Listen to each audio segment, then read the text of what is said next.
everybody. We are going to read chapter 3 of Matilda called The Hat and The Superglue. I'm going to show you this picture now. You're going to need to remember what this hat looks like. You're going to find out why very, very soon. The following morning, just before the father left for his beastly second-hand car garage, Matilda slipped into the cloakroom and got hold of the hat he wore each day to work. She had to stand on her toes in order to reach up as high as she could with a walking stick in order to hook the hat off the peg, and even then she only just made it. The hat itself was one of those flat-topped pork pie jobs with a jay's feather stuck in the hat band, and Mr. Wormwood was very proud of it. He thought it gave him a rakish, daring look, especially when he wore it at an angle with his loud jacket and green tie. Matilda, holding the hat in one hand and a thin tube of superglue in the other, proceeded to squeeze a line of glue very neatly all around the inside rim of the hat. Then she carefully hooked the hat back onto the peg with a walking stick.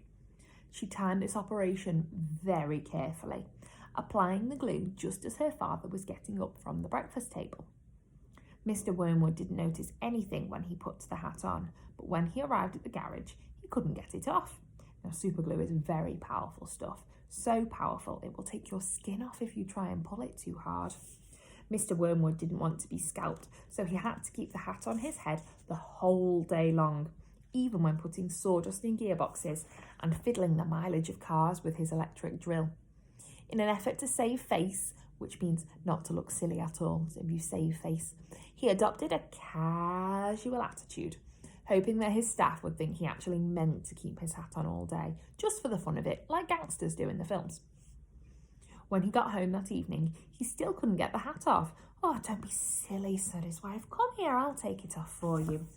And look, there she is trying to take the hat off. She gave the hat a sharp yank. Mr. Wormwood let out a yell that rattled the window panes. "Ow!"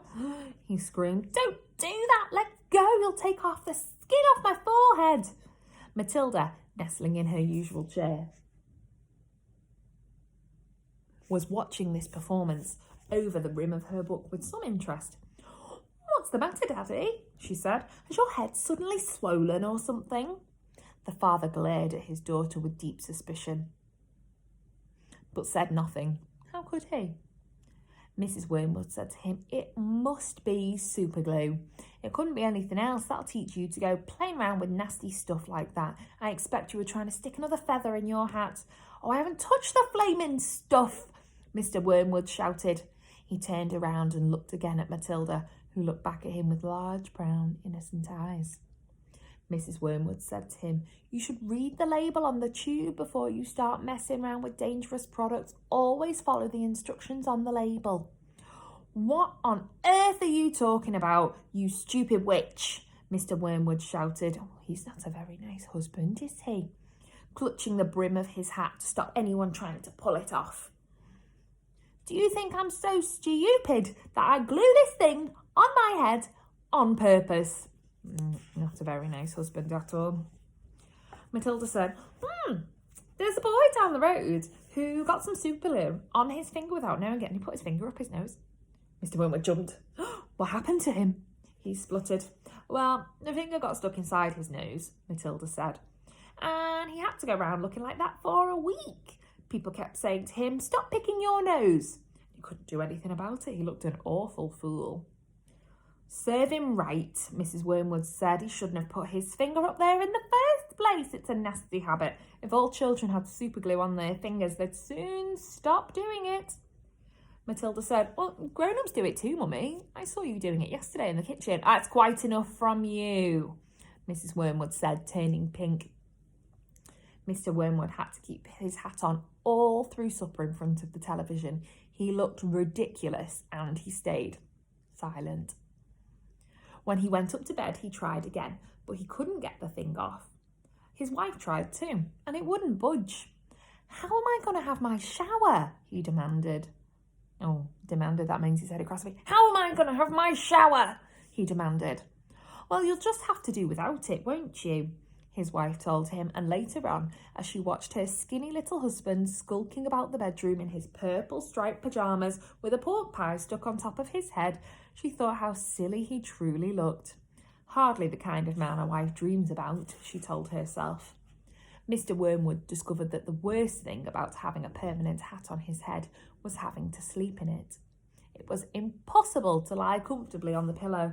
"Oh, now, do stop fussing," his wife said to him after he'd been tossing and turning for about an hour. "I expect it'll be loose by the morning, and then it'll slip off easily." But it wasn't loose in the morning, and it wouldn't slip off. So Mrs. Wormwood took a pair of scissors and cut the thing off his head bit by bit. First the top and then the brim. Where the inner band had stuck to the hair all around the sides and back, she had to chop the hair right off to the skin so that he ended up with a bald white ring around his head like some sort of monk. In the front of where the band had stuck directly to the bare skin, there remained a whole lot of small patches of brown leathery stuff that no amount of washing could get off. After breakfast, Matilda said to him, "Oh, you must try to get those bits off your forehead, Daddy. It looks as though you've got little brown insects crawling all over you. People will think you've got lice." "Oh, be quiet," the father snapped. "Just keep your nasty little mouth shut, will you?" All in all, it was a most satisfactory exercise, but it was surely too much to hope that it had taught the father a permanent lesson. Oh dear, doesn't sound like Mr. Wormwood's having a good time, does it? And I don't know if it will make him a nicer person tomorrow. Let's find out. See you later, everyone. Bye-bye.